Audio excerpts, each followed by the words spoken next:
गौतम बुद्ध के दो मूर्ख शिष्यों की कहानी। गौतम बुद्ध के दो प्रमुख शिष्य, जिन्हें पहले मूर्ख या अज्ञानी माना जाता था, लेकिन बाद में वे महान विद्वान और धर्मगुरु बने, उनके बारे में आगे विस्तार से जानते हैं। अंगुलिमाल। अंगुलिमाल का वास्तविक नाम अहिंसक था। वह पहले एक होनहार विद्यार्थी था और बहुत ही प्रतिभाशाली था, लेकिन कुछ गलतफहमियों और उसके गुरुओं की ईर्ष्या के कारण उसे एक हिंसा के रास्ते पर धकेल दिया गया। उसे कहा गया कि ज्ञान प्राप्ति के लिए उसे 1000 लोगों की उंगलियां काटनी होंगी। इस कारण से वह हिंसा का रास्ता अपनाकर एक भयंकर डाकू बन गया और लोगों की हत्याएं करने लगा।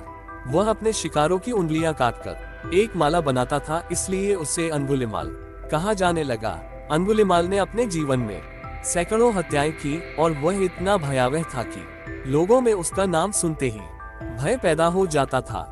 लेकिन एक दिन जब गौतम बुद्ध उस क्षेत्र से गुजर रहे थे, अंगुलिमाल ने उन्हें भी मारने की कोशिश की।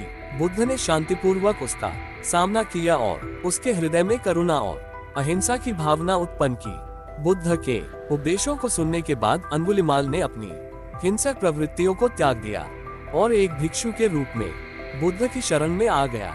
वह न केवल एक अनुशासित भिक्षु बना, बल्कि धम्म के गहरे अध्ययन और ध्यान में लीन होकर वह एक महान विद्वान भी बन गया।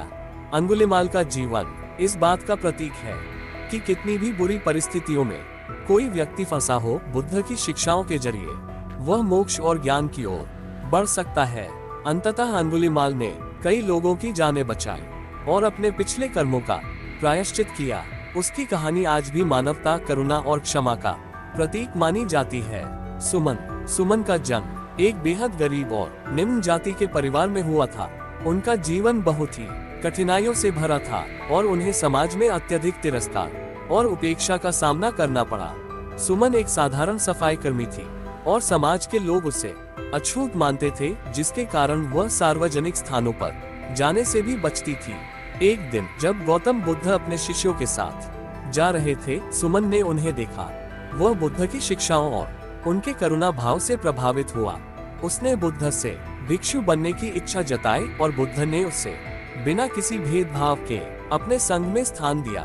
बुद्ध के संघ में आने के बाद सुमन ने धम्म और ध्यान का गहन अभ्यास किया। अपनी लगन और मेहनत से वह ध्यान और बौद्ध ग्रंथों का महान विद्वान बन गई। वह केवल एक धार्मिक अनुयायी नहीं थी, बल्कि एक आदर्श भी बनी, जिसने ये साबित किया कि जाति या सामाजिक स्थिति से परे कोई भी व्यक्ति ज्ञान और मोक्ष की प्राप्ति कर सकता है। अंगुलिमाल और सुमन की कहानियों से हमें ये सीखने को मिलता है कि कोई भी व्यक्ति अपने कर्मों और परिस्थितियों से ऊपर उठ सकता है, चाहे वह कितना भी अज्ञानी, हिंसक या निम्न क्यों न हो। गौतम बुद्ध की करुणा और शिक्षाएं किसी को भी दिशा दिखा सकती हैं और जीवन में परिवर्तन ला सकती हैं। बुद्ध का मार्ग केवल शिक्षित या उच्च वर्ग के लोगों के लिए नहीं था, बल्कि यह सभी के लिए था, चाहे वह कोई भी हो। इन दोनों की कहानियां इस बात की मिसाल है कि करुणा, अहिंसा और धम्म के मार्ग पर चलते हुए कोई भी व्यक्ति जीवन में महानता प्राप्त कर सकता है।